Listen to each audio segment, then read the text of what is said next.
How to give yourself HD admin in Roblox Studio. Hello everyone. In this video, I will show you how to give yourself HD admin in Roblox Studio. First of all, in the toolbar section, search for Coles Admin.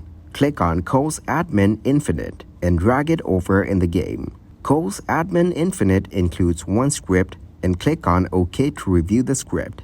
Now, in the right bar menu, there is an option of Coles Admin Infinite. Click on Workspace to hide the options. Click it again and see various options in the workspace. Click on Coles Admin Infinite and select Credit. It has further options. Click on Settings.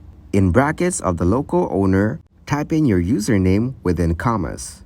It can set super admins and use all the commands. Now go back to the game and you are now an admin. That's how you give yourself HD admin in Roblox Studio. Thank you guys for watching this video. Hope you got some value. Make sure to like the video and subscribe to the channel to get notified for new videos. See you in the next one.